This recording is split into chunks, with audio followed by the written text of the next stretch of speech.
Well, this session is entitled Sky Quality Meters for Dark Sky Certification and Tracking Change Over Time. To introduce myself, I'm Anna Marie Schecker. I'm a development associate for IDA. I've been with the organization for about 3.5 years, so a little bit behind the scenes. But I'm just really always excited for this time of year, for this wonderful conference and to interact with all of you. So welcome. Again, just a brief reminder, if people are going to be coming into the room, if you could mute yourself when you do come in, that'd be really helpful. Again, there'll be Q&A for a few minutes after Bill and Mike's talk. So thank you again for muting yourself. I'm going to introduce our speakers. We have Bill Kowalik, is a founding board member of the Oregon chapter of the International Dark Sky Association and is currently the board chairperson. With colleagues in IDA Oregon, he facilitates the certification of dark sky places in Oregon and coordinates the measurement of light pollution at key sites across the state. In previous volunteer work in Southern California, Bill created educational video documentaries titled Saving Open Space, Living on the Urban Edge, and the Story of La Habra Heights. Bill is an earth scientist with 35 years of industry experience and degrees in geology and applied earth science from the University of Pittsburgh, Pennsylvania State University, and Stanford University. Originally from Pennsylvania, Bill lives in Bend, Oregon. And Mike McKeague will be behind the scenes in this presentation, but Mike McKeague is an IDA delegate and co-founder of IDA Oregon, where he serves as director and board member.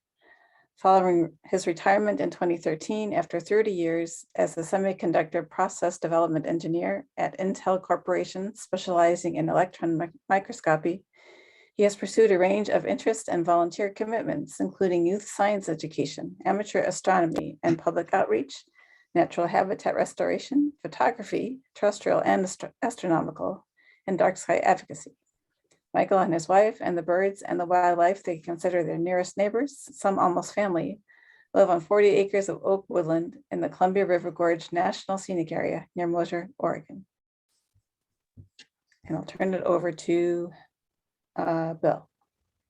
Thank you, Anna Marie.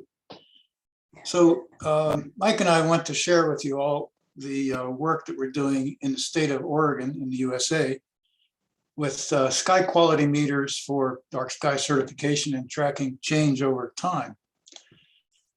So the outline of our talk is here. We'll first briefly review what is Skyglow and light pollution, talk about why we and maybe you are interested in measuring it, review common techniques for measuring Skyglow, say a few words about handheld sky quality meters, and a lot more about recording sky quality meters, which are they're also known as logging sky quality meters, which is the sort of device we're using. I'll talk about what does the recorded data look like, and we'll spend a fair amount of time discussing how we get information about clear night skies from the recorded data. And doing that, we'll show examples from our Oregon chapter of IDA's Skyglow measurement network. To go over some conclusions and acknowledgements. There's also 3 other topics which we're not going to spend time talking about in this session, but which are perhaps best handled by individuals in detail looking at documentation that we have written, and Mike McKeague, my colleague, will post links to these 3 topics: configuring, installing, and downloading data from a recording sky quality meter. So these are documents that Mike has written and which augment the documents available from the vendor. And in our case, we're using devices from the vendor Unihedron. So, sky pollution, Skyglow and light pollution. Here's a picture of, in Central Oregon, of 3 cities, Bend, Redmond, and Prineville, at night. And each one of these has a dome of light over them. caused by light from poorly shielded bulbs escaping up into the sky. Our vantage point is about 20 miles away in a dark sky place where we can see, the Milky Way directly above us, not shown in this picture. But if you're standing in the city of Bend, looking up at the sky on this particular night, you will not see these stars. You will see a few stars. The light pollution, which is scattered light scattered by the atmosphere, blots out the stars, and I'll show you actually sky quality meter data from underneath this dome in a little bit. So Skyglow is basically light scattered by the atmosphere, and it's actually caused by artificial as well as natural light at night. We consider the artificial part of it to be light pollution. So, you may wonder, why is light pollution a problem? Fundamentally, it's a problem because it alters light and dark cycles, which have been on Earth for time immemorial through the evolution of life on Earth. It disrupts circadian rhythm of all life, especially of people, animals, and confuses celestial navigation and different kinds of behaviors in the wild ecosystem. And of course, it wastes energy. It's estimated that about a third of the electrical energy that goes into lights at night, outdoor lights in the United States, is wasted every year. And that, of course, increases our carbon footprint unnecessarily. The bottom picture here is another example of light pollution. So this was taken about 3 a.m., again, from the city of Bend looking north. And these are lights in a business district. All the lights are on at 3 a.m., waste of energy. It happens to be a cloudy night, and we're lighting up the clouds like the sun, which lights up the surrounding area, and we're like 2 miles away, and the lights on these trees are very clear. So that's an example of the effect of clouds lighting up the terrain more dramatically than just light escaping in a clear night situation. Okay, so why are we measuring Skyglow? We want to identify candidate dark sky places. So you want to ask the question, is your park or reserve or proposed sanctuary dark enough? Perhaps you want to learn the current level of light pollution, or you want to track trends of light pollution over time. Or maybe you want to convince a city council person that we do have a light pollution problem, and so you provide some data. Maybe there are other reasons, and if you have some other thoughts, enter into the chat, and we'll all be educated. So we're going to run a few audience polls. The first one is here, and Anne-Marie will launch that. So the question is, why are you attending this session? What is your motivation? And here we are, the poll. I'll give you about 15 seconds to select, and you can select more than one of these. So do you want to document night sky brightness at some place? Do you want to, there you go. We're getting some answers. So we'll give it a few more seconds. We're going to do this 3 more times, so you got to get used to it. Okay, we have about half the people voting. All right, so we're going to, we have 84% participated, 88, we're getting up there. Okay, we're going to end the poll and look at the results. Okay, so 50% want to document night sky brightness. 40% curious about the level of light pollution. A lot of people, 82%, want to track light pollution over time. And another 40% are interested in improving lighting ordinance situations. So if, and the folks who chose other, would be curious to, if you type something into the chat, that would be helpful. Thank you. Okay. Now we have immediately another audience poll question. What is your experience level and Anna Marie will launch that poll. So you have no experience, you have experience with something called globe at night. You've used a handheld device or a recording device. You're an expert. Why would you think that? Because peppered mackerel is normally found on that type of menu. Plus, you can't look This is like episode 4 or at something. just any old restaurant. Let's go to episode 1. I mean, not that I'm complaining. This is the episode that has the cutest guy in it. We can, we ask someone to mute, please? It's okay. Okay, we have 80% participating here. And we have, about a third of the people with no experience, another third with globe at night. 50% have used a handheld device. 30% have used, okay, so I need to end, the poll numbers are changing. They're about the same. Okay, share results. And we have 70% experts, 4 out of 24 people here. That's great. And somebody else with others. So if you write in the chat what that indicates, it'll be interesting. Okay, moving on here, common techniques for measuring Skyglow. We got 5 of them listed here. The first 2 involve using the human eye, and the last 3 involve using a device to make a measurement. So naked eye limiting magnitude, I mean, you basically look up at the sky, estimate the dimmest star that you can see, and make a notation. Globe at night, which is a topic of another parallel session here, involves by Connie Walker, which involves comparing the number of stars visible in a particular constellation during a new moon period versus a standard image that you have either on your mobile phone or in a hard copy.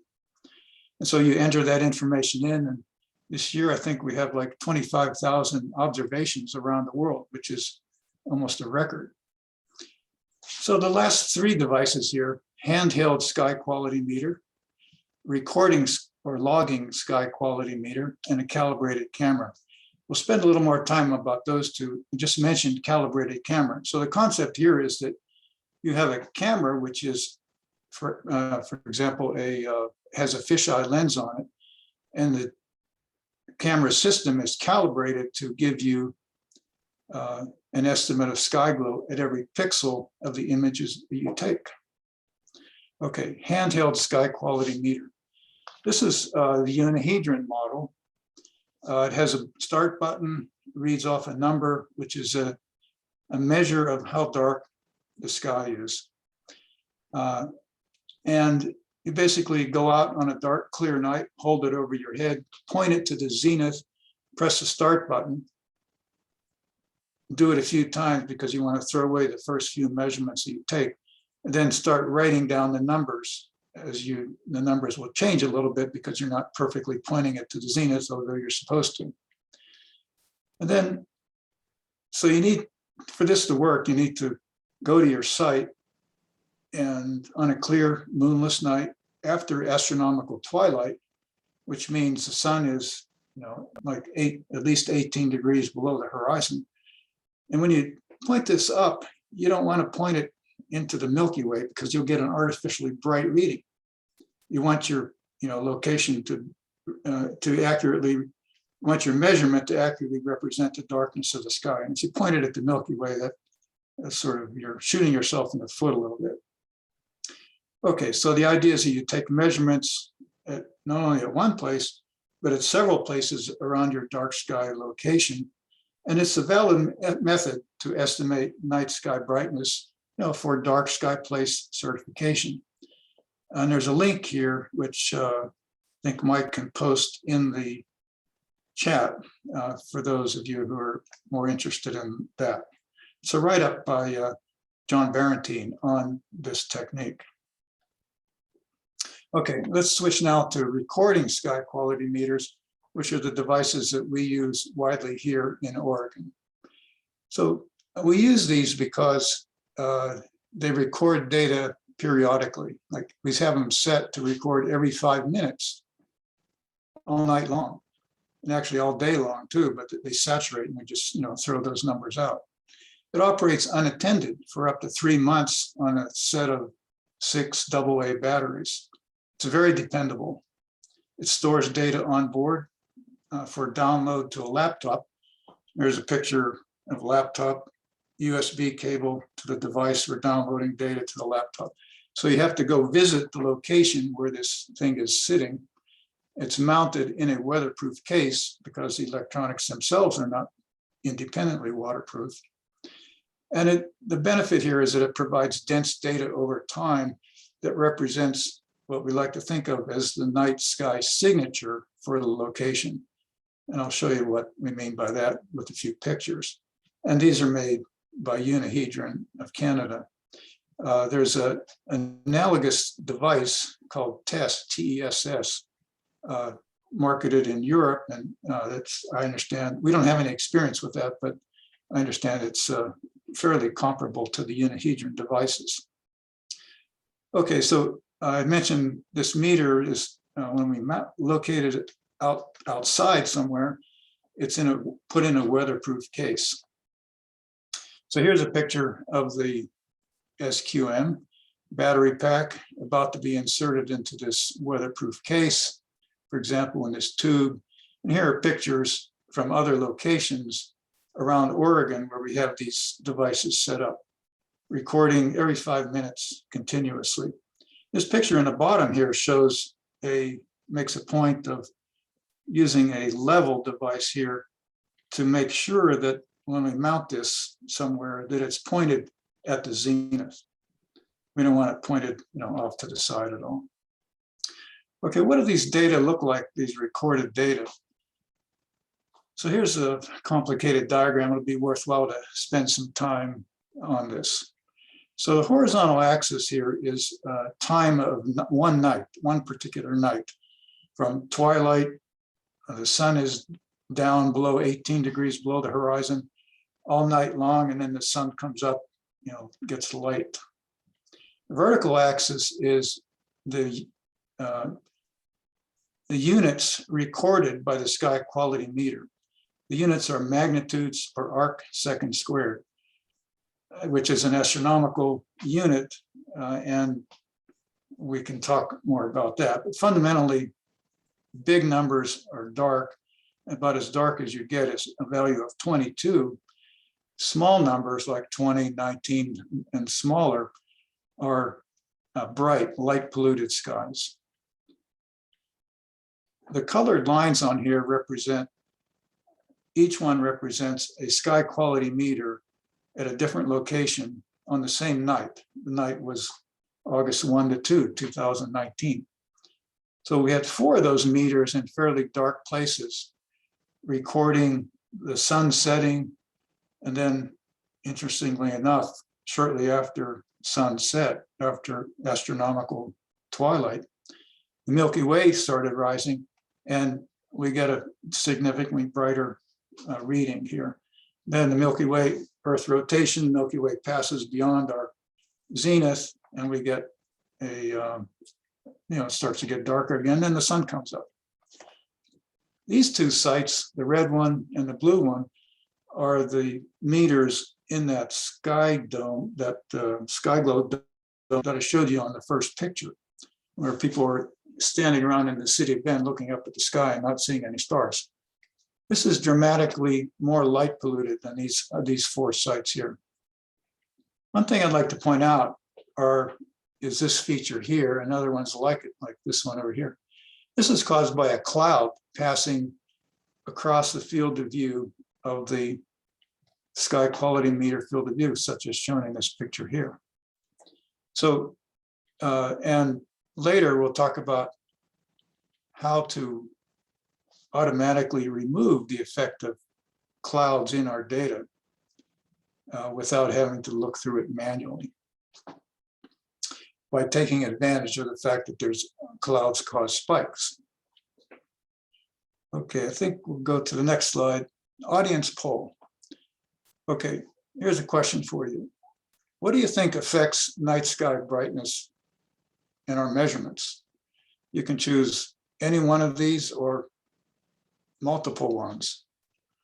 Is it the position of the sun, moon, Milky Way, time of night, clouds, weather, air quality, atmosphere, instrument aging.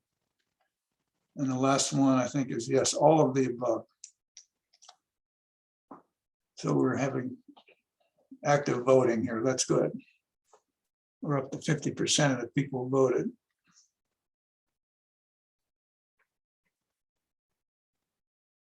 Yeah, 70%.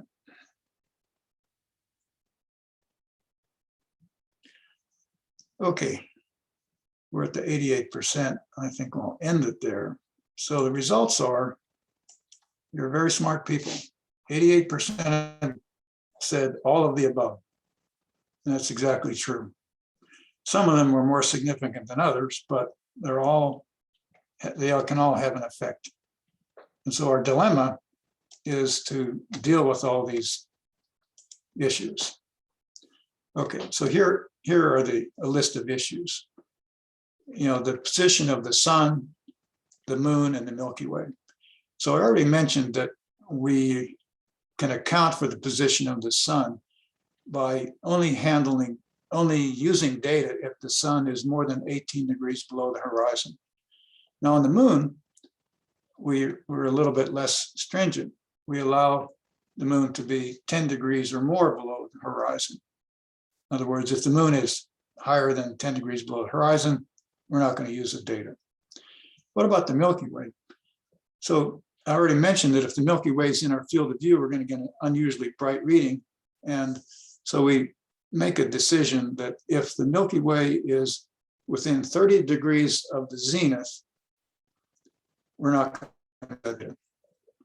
So we account for all these three situations. Now, what about clouds and all these other features? Okay, so I already talked a little bit about clouds, and so let's look at that in a little bit of detail here, because it is a big issue with logging sky quality meter data, because you always have clouds because you're recording your data continuously night after night. Okay, so here's some ideas about how to resolve clouds, and in our research and application here in Oregon with our sky quality meters, we started with the first one, proceeded to the second one, and the third one. So we've done all of these things. Okay, so one idea is that you can manually just visually study each night of your data and only keep the data where there's no, jagged data, where it's smooth, meaning there weren't any clouds present. You can make something called a density plot. I'll show you examples.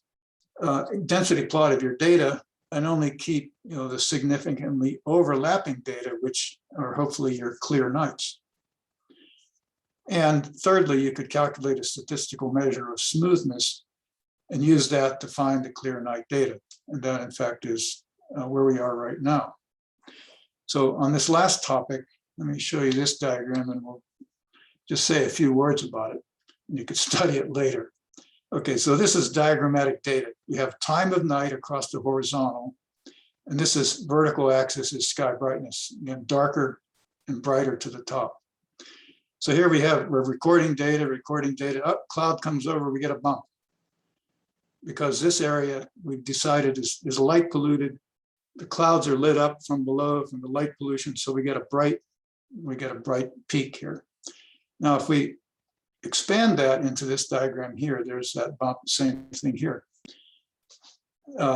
We can apply this idea, which actually comes from Al Grauer at the University of Arizona, from a paper a couple of years ago, and we've modified it a little bit. So the idea here is that you fit over some time frame, like 90 minutes, 45 minutes on either side of a center point, you fit a linear regression equation to your sky quality meter data, which is this red line, and then figure out the deviation of the actual data from that red linear line using this equation, residual standard error. So that gives you a measure of the smoothness of your sky quality meter recorded data. Okay, so here are some actual data. 2 nights. Again, it's time of night across the horizontal, and vertical is the brightness of the reading. These data come from a clear night, and these data come from a cloudy night. You know, it's a particularly cloudy night. The numbers on here are the residual standard error values associated with particular points. We calculated for every point. I'll just show a few of them here. So the numbers on the smooth, clear night data are, 5, 9, and over here they're 2 orders of magnitude higher in the rough, the jagged data, values of 500 or so. So we can choose a cutoff in our distribution of residual standard error to separate clear nights from cloudy nights. And by experimentation, we've chosen a value of 50 in our residual standard error data range as the cutoff. Okay, so let's look at some other data. Look at that. This is one site, all data from 2 years of measurements. Each line here represents a different night. Horizontal axis is, again, time of night, and that's the brightness. So we have 28,067 points here, each one 5 minutes apart. All right, so it looks like a horrible mess. We apply our cloud removal algorithm, eliminate the ragged points, and we get this picture, which is much cleaner. And when we see here now, suddenly there's a dense zone of most common repeating. We call that the clear night trend. We have a lot of other lines here, though, and those turn out to be nights when we had constant cloud cover, or we had fog, or we had forest fire smoke, or we had snow falling. So we might be able to develop a clever algorithm to eliminate these outliers from this most common repeating trend. But at least at the current time, we've decided to just eliminate all these points by a manual editing process. So it giving us this result here. So we're pretty happy with this kind of display, because it is a clear night trend for this particular site. So it's pretty straightforward to get to this point in processing the data. So now if we go back to that raw data, all data from 2 years of measurements, let's now apply the density plot idea to this, and we'll show you what that looks like. So this is a density plot where each pixel here is color coded by the number of points that were in the previous line diagram. And so now this diagram immediately brings out by this red pattern the most common repeating clear night trend. And if we apply the cloud removal and the editing to that, we get this result. Now you notice here that this is not a horizontal line. It actually drops down, midnight, 2 a.m.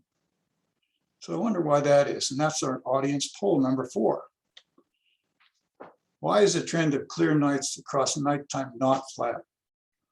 So is it noisy data? Is it, people turn off the lights during the night? Maybe the SQM gets colder and it records darker readings? Fewer car headlights in the night? Is it all caused because of Elon Musk's satellites up there?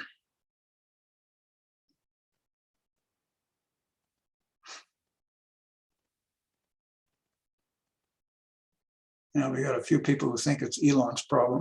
Okay, that's good. I don't think it is, by the way, I don't think it is now, but it could be in the future based on the initial presentation at this session earlier today.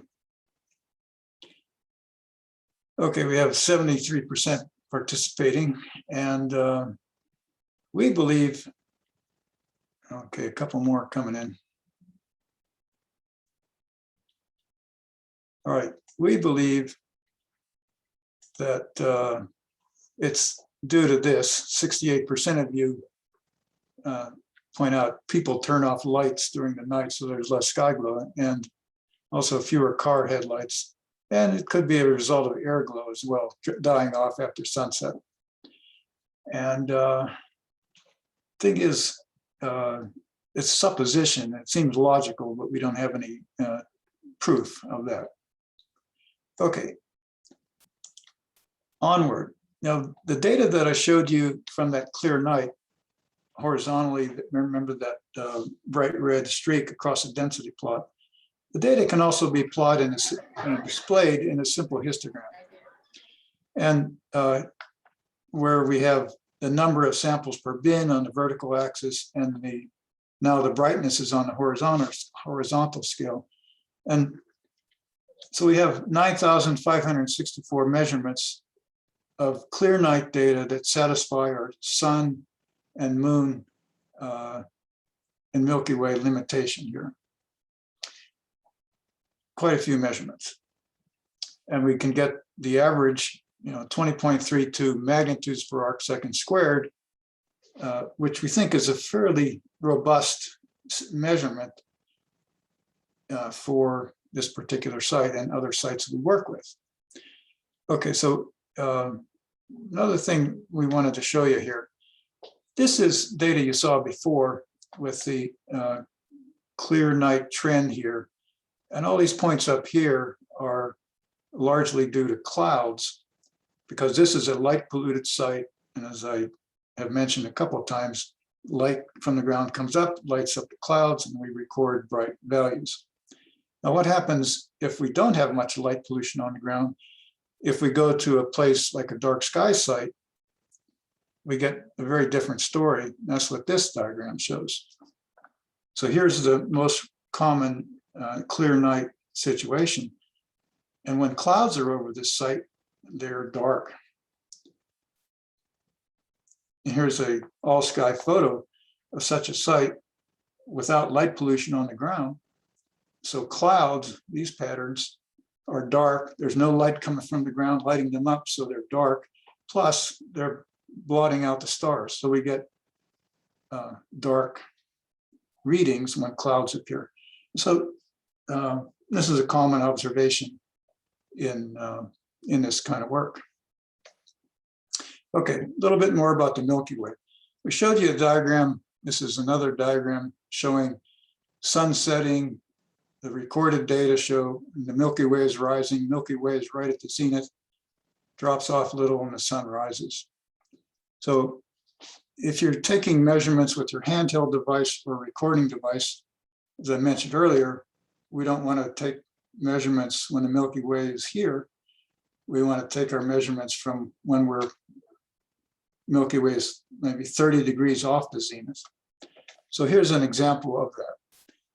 This top histogram shows all the data with the Milky Way in the field of view or not. In other words, it's data from a particular site where the sun is below 18 degrees, the moon is below 10 degrees, the Milky Way is wherever it is, and we get an average 21.59.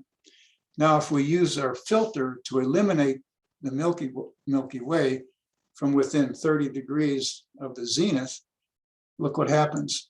A lot of the points in here were Milky Way observations. They go away and the whole histogram shifts to the right, to the darker side by 0.21, which is a significant amount if you're trying to justify that the unit place is dark enough for dark sky recognition. So anyway, effect of the Milky Way. Okay, so we've been talking a lot about data here and processing and cloud algorithms. And so what we've done here, we've achieved all of this by, some of it, I should say, by writing custom software. And we've turned that custom software over to Unihedron, who has now implemented it so that you yourself can do this at home. So here's a diagram that explains that. So when you download your sky quality meter data, you get this kind of file here. It's an ASCII file, very straightforward. These readings are the sky brightness readings.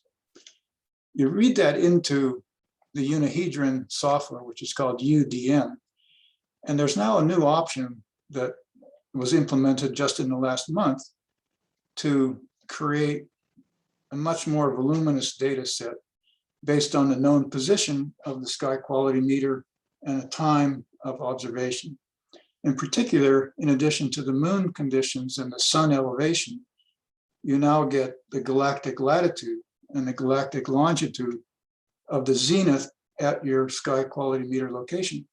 And you also get this column here called residual standard error, which is that smoothness attribute that we use to eliminate clouds from your data.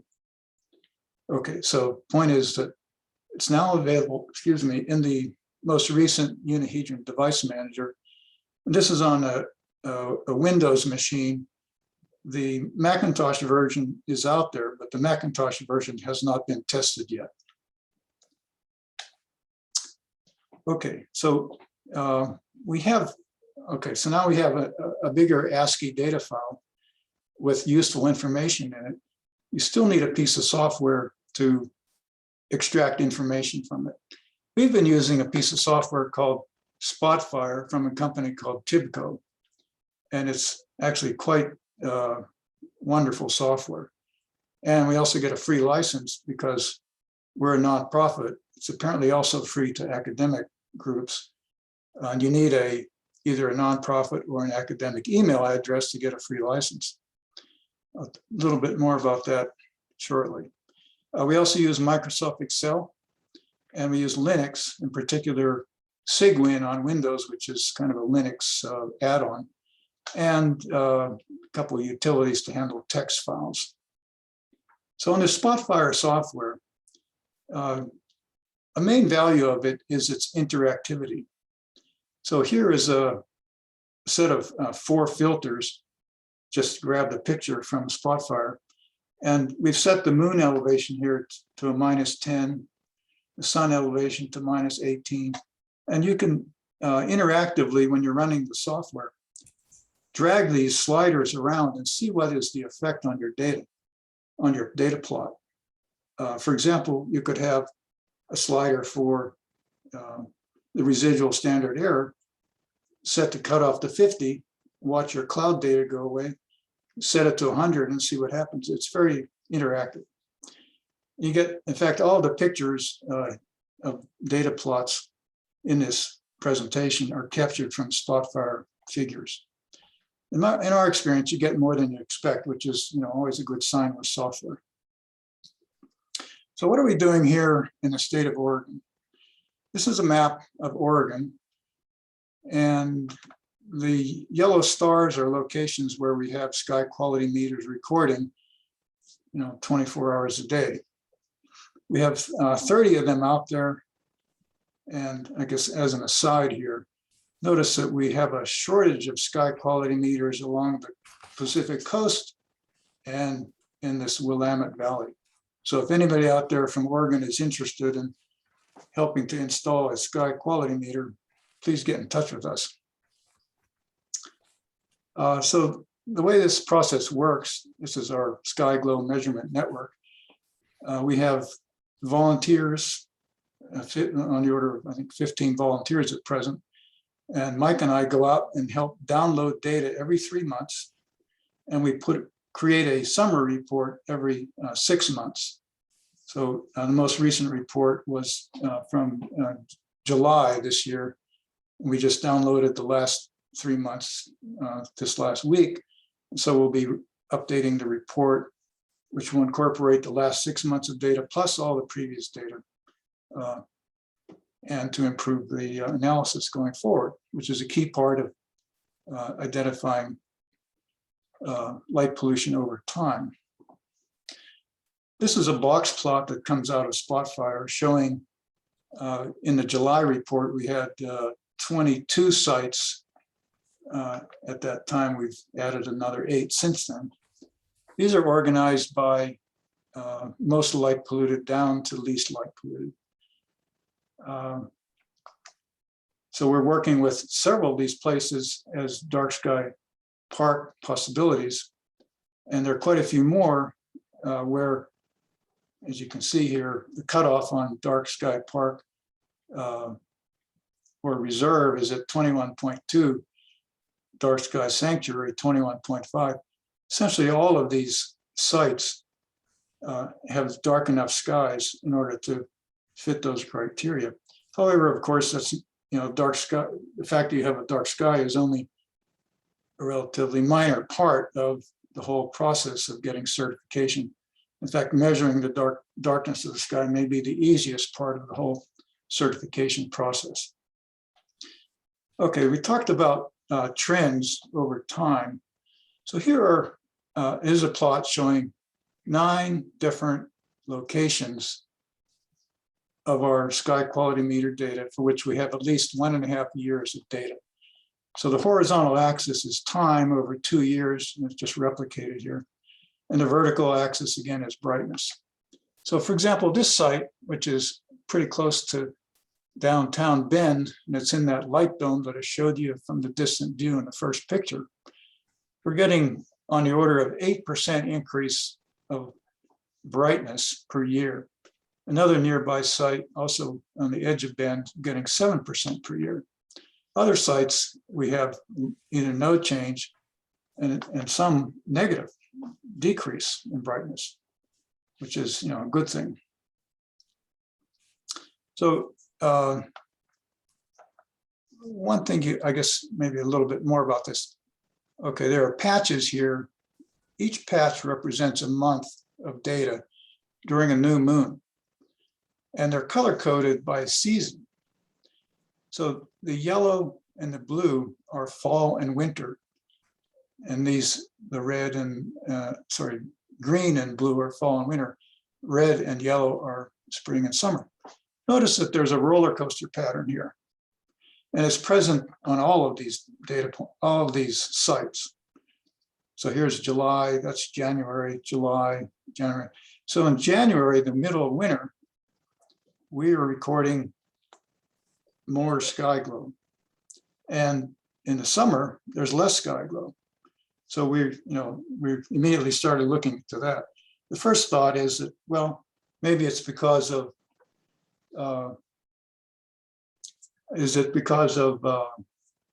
winter snow? And we went through the process of eliminating all the nights with snow on the ground.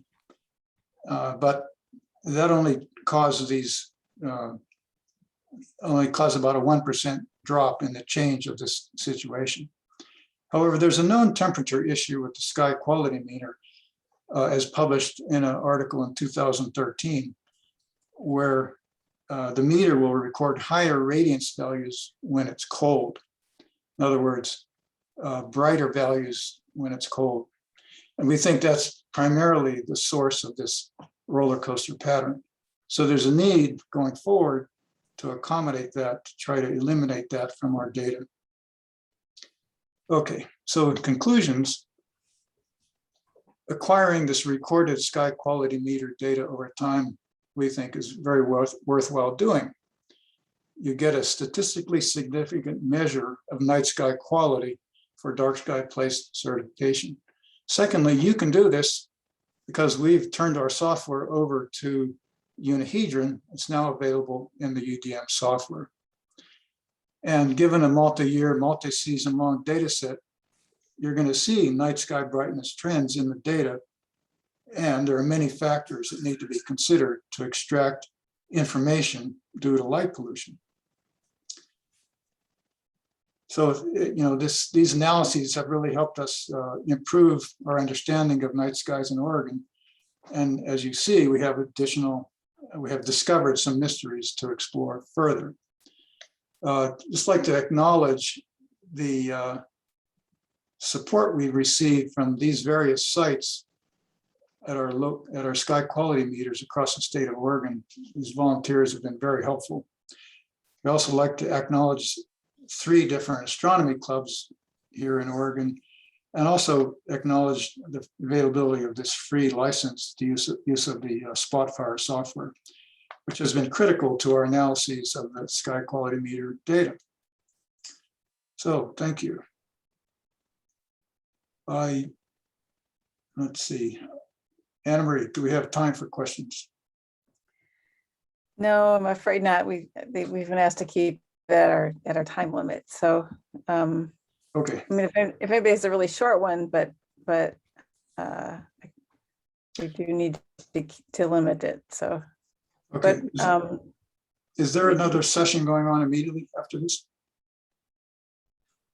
no, but those are my instructions, are to keep it at Okay, 45 minutes. okay, But everybody has your contact information.